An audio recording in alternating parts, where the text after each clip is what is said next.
Assalamualaikum warahmatullahi wabarakatuh. Halo pemirsa Cukup Pedas, jumpa lagi bersama saya Ella Sulistiana di program kesayangan kita, apalagi kalau bukan di Cukup Pedas yang tayang di YouTube Palpres Official, yang selalu menghadirkan bintang tamu yang berbeda setiap episodenya ya. Dan insya Allah tamu-tamu yang kita hadirkan ini bisa membawa inspirasi serta edukasi yang bisa kita simak bersama ya, pemirsa Cukup Pedas. Nah, tanpa menunggu lama lagi, kita langsung sapa aja bintang tamu kita di episode kali ini. Dia wanita cantik, berbakat pula. Kita langsung sapa ya. Halo Mbak, Apa hai kabar? pemirsa Cukup Pedas. Baik, alhamdulillah. Alhamdulillah ya, sehat ya? Sehat. Oke deh pemirsa Cukup Pedas, dan tanpa menunggu lama lagi, kita langsung aja berbincang bersama Dinda. Cantik tapi berprestasi nih. Pasti pemirsa Cukup Pedas mungkin penasaran nih, prestasi apa sih dari Dinda ini? Dinda ini lagi ikutan ajang pemilihan Miss Universe ya, Neng ya? Iya, Miss Universe Nah, Indonesia. boleh diceritain nggak sih ini lagi tahapan ngapain, kok masih ada di sini kayak gitu, kok belum ada di Jakarta kayak gitu? Boleh ceritain nggak, Dinda? Ya, boleh banget Mbak. Jadi sebenarnya sekarang Dinda balik ke Palembang buat persiapan gitu. Karena aslinya ya. emang orang Palembang, walaupun stay-nya di Jakarta buat bekerja gitu. Tapi tetap pulang kampung ke Palembang buat persiapan. Persiapannya. Gitu. Ini kapan pemilihan acara Miss Universe ini, Neng? Ya, pemilihan ini tanggal 3 Agustus, tapi 3 kita akan Agustus mulai ya. karantina di 21 Juli 2023. Berarti di minggu depan, berapa Minggu hari depannya, lagi? aduh deg-deg nggak sih? Wah, udah deken banget. Ini apa sih yang harus dipersiapin oleh seorang Dinda nih mau ikut ajang, ya ajangnya nggak ecek-ecek ya, ini kan prestisius. Apa yang lagi Dinda persiapin nih? Yang persiapkan itu, wow, banyak banget dari A sampai Z, tapi Dinda sebutin sedikit aja. Nah, boleh. Iya, Jadi spill kayak gitu ya. Mungkin pemirsa Cukup Pedas kan mau tahu nih apa sih yang harus dipersiapin, kan ada yang mau ikutan juga ya kan. Boleh Dinda? Boleh. Pertama menyiapkan appearance gitu, penampilan kita gitu, daily wear yang akan kita pakai itu seperti apa gitu. Apakah merepresentasikan personality kita atau tidak gitu. Nah, yang kedua menyiapkan public speaking gitu. Karena Miss Universe sendiri pun untuk core value-nya salah satunya adalah women empowerment gitu. Jadi pemberdayaan wanita. Jadi gimana caranya kita jadi spokesperson, gimana caranya kita jadi be the voice of the voiceless, supaya bisa menyuarakan isi hati masyarakat atau isi hati wanita Indonesia gitu. Gimana kita bisa jadi pemimpin mereka gitu, pemimpin, leader, bukan bos. Beda ya, leader sama bos ya, Dinda ya. Nah ini Dinda nanti mau menyampaikan apa nih di Miss Universe ini? Mungkin pasti ada nih yang mau diusung oleh seorang Dinda. Boleh diceritain, Dinda? Boleh banget. Jadi kalau Dinda sekarang emang lagi mempersiapkan, atau sebenarnya sudah lama sih mempersiapkan, udah 1 tahun atau 2 tahun lamanya. Namanya makin belel makin nyaman. Belel itu kayak makin melar makin nyaman gitu.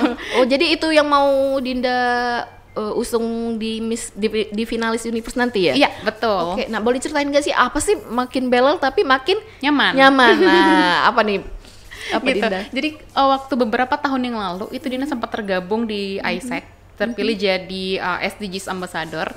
Jadi SDGs Ambassador itu adalah Sustainable Development Goals yang harus kita capai di 2030. Nah, kebetulan Indonesia itu termasuk ke dalam salah satu negara yang harus menjalankan SDGs ini gitu, yang dicapai di 2030, berarti 7 tahun lagi. 7 tahun lagi ya, itu nggak waktu kerasa yang ya. sangat singkat, nggak kerasa.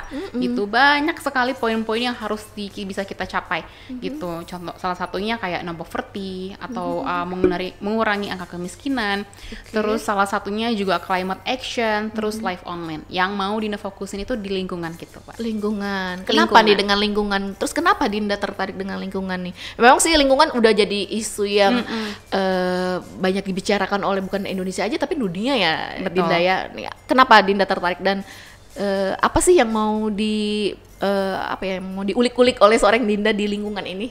Sebenarnya sesimpel limbah pakaian itu banyak banget atau bahkan menumpuk dan lama banget untuk bisa menguraikan itu. Butuh waktu ribuan tahun untuk bisa menguraikan satu helai benang.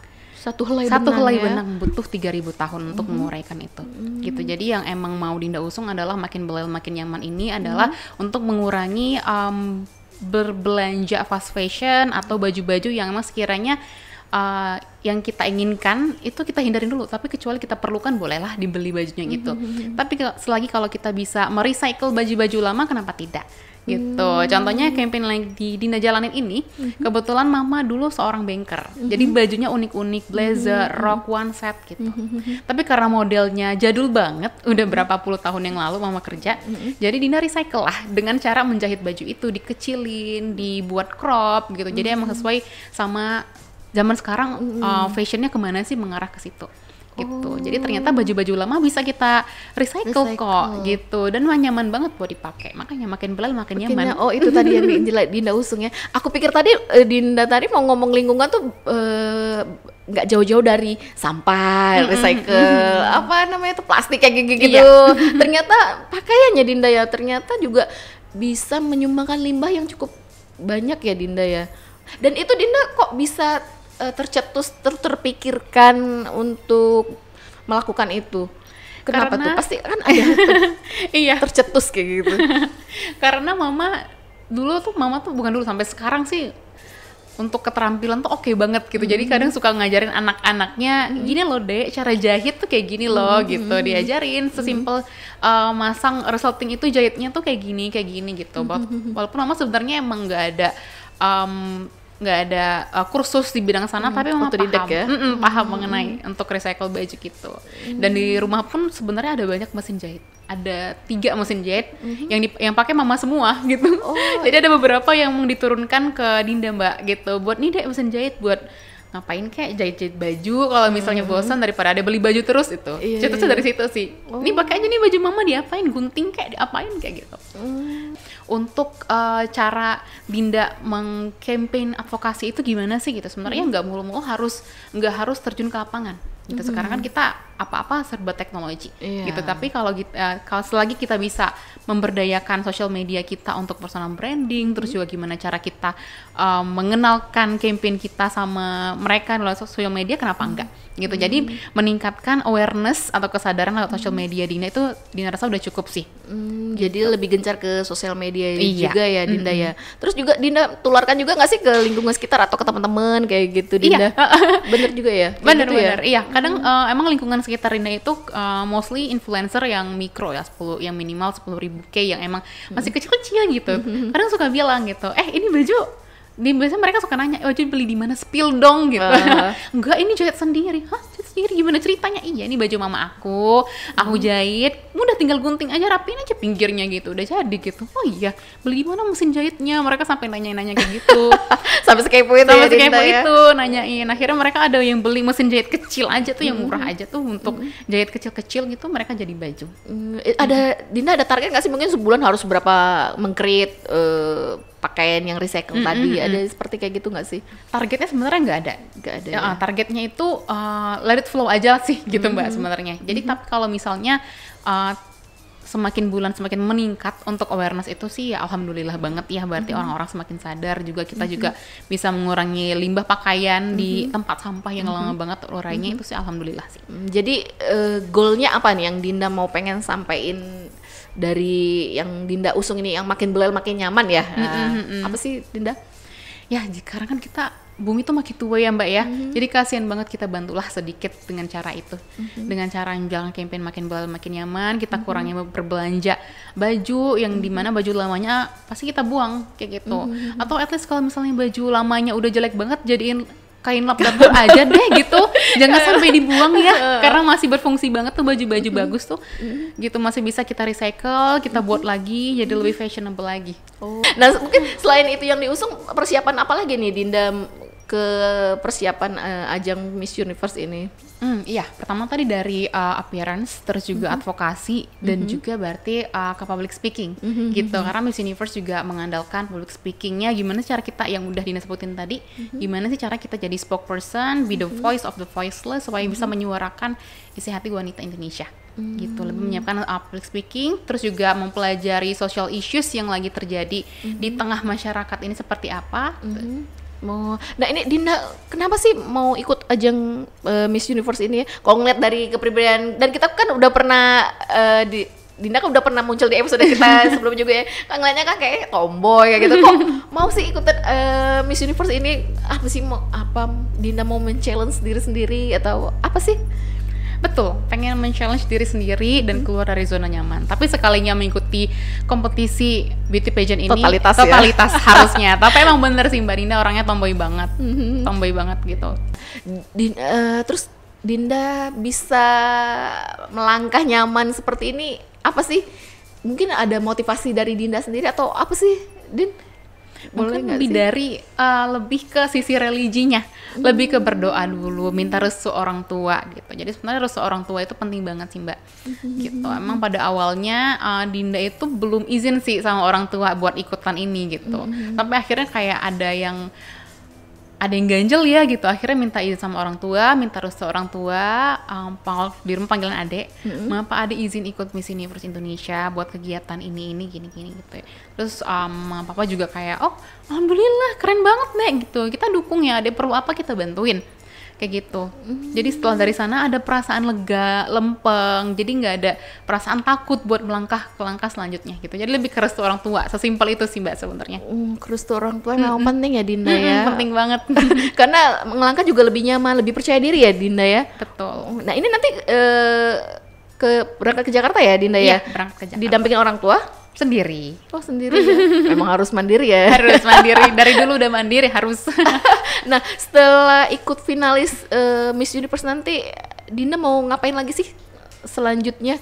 Yang pastinya balik ke kegiatan seperti biasa ya, jadi anak kantoran di startup Care Women, terus juga menjalankan kegiatan untuk weekend freelance di masa Raf Ceremony. Tapi di sisi lain juga pengen banget sebenarnya kalau dikasih kesempatan untuk melanjutkan studi S2 di luar negeri.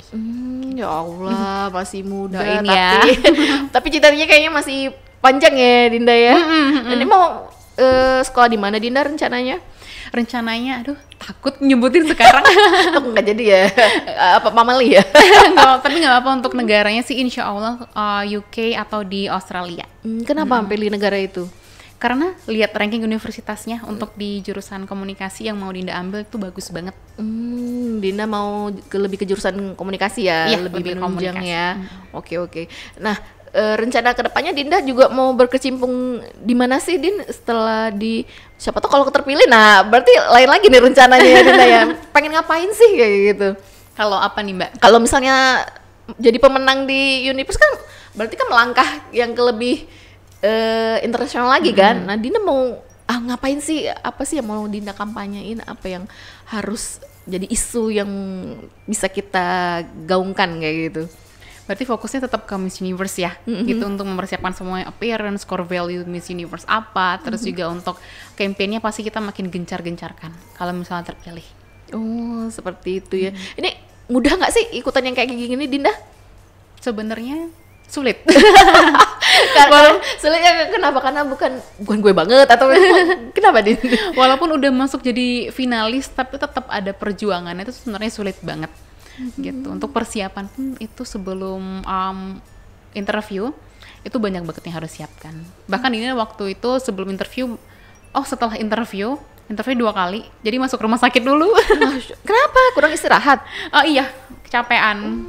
Karena banyak kegiatan di luar juga, terus banyak kegiatan kantor gitu, jadinya kecapean, sempat masuk rumah sakit. Terus lanjut ternyata interview terakhir gitu. Ini cerita sedikit ya. Jadi akhirnya Dinda minta tolong sama dokter boleh nggak saya keluar di hari ini sore ya? Gitu. Kayaknya saya udah sembuh deh kayak gitu. Akhirnya di check up ulang semuanya dari awal sampai akhir. Oke, udah bisa keluar, langsung siap-siap pulang ke rumah, langsung lanjut interview lagi. Masya Allah, perjuangannya sebenarnya di situ sih Mbak. Seperti terus pengorbanannya juga seperti itu ya Dinda ya. Pengorbanannya juga gitu. Terus jadi lebih kayak sebelum ikut interview Miss Universe lebih ke kepo gitu, karena kan Miss Universe Indonesia ini penyelenggara pertama nih di tahun ini gitu. Sebenarnya mereka mau mengarahnya kemana sih gitu. Jadi setelah kita memahami Miss Universe Indonesia kayak gini loh gitu, kita udah mulai paham dan udah mulai nyaman nih untuk menjawab interviewnya seperti apa. Ini sejak Dinda interview kapan tuh Dinda? 1 bulan yang lalu. Oh baru ya berarti. Emang apa aja sih yang ditanyain Dinda?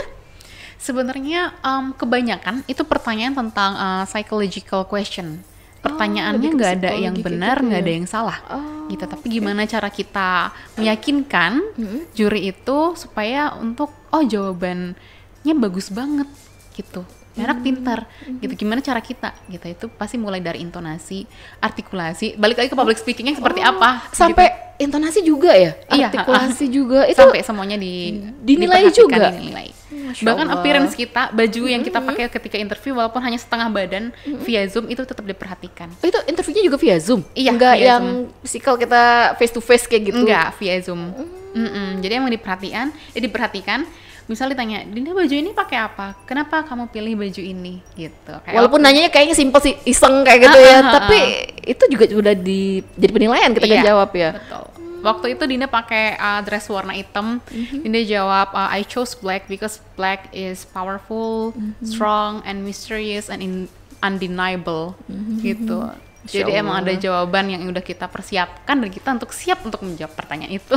Oh, seperti itu ya Dinda ya. Berarti memang harus siap ya intinya, dan siap mental ya Dinda ya.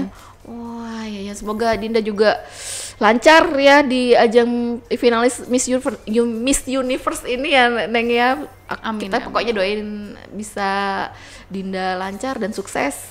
Nah, mungkin sebelum menutup pembicaraan kita di episode kali ini, Dinda ada nggak sih tips atau mungkin ajakan kepada pemirsa Cukup Pedas nih yang masih muda, mungkin mau ikutan ajang seperti Dinda ini, harus ngapain aja sih mulai dari sekarang, apa yang harus di prepare kayak gitu? Boleh Dinda memberikan tips nih kepada pemirsa Cukup Pedas? Ya, banyak cari referensi aja, challenge yourself, karena kita semua percaya perempuan di Indonesia itu pada keren-keren, pintar-pintar, yang bisa jadi the voice of the voiceless and speak with power and grace. Oh, itu ya Dinda ya. Oke deh, terima kasih loh Dinda udah berkunjung ke studio kami. Terima kasih banyak Mbak. Ya, insya Allah bisa memberikan inspirasi nih kepada pemirsa Cukup Pedas ya. Terima kasih sekali lagi Dinda, dan semoga sukses ya Dinda ya. Oke deh pemirsa Cukup Pedas, dengan tips dari Dinda tadi berakhir juga obrolan kita di episode kali ini. Semoga bermanfaat. Tetap sehat, tetap bahagia. Sampai jumpa. Assalamualaikum warahmatullahi wabarakatuh.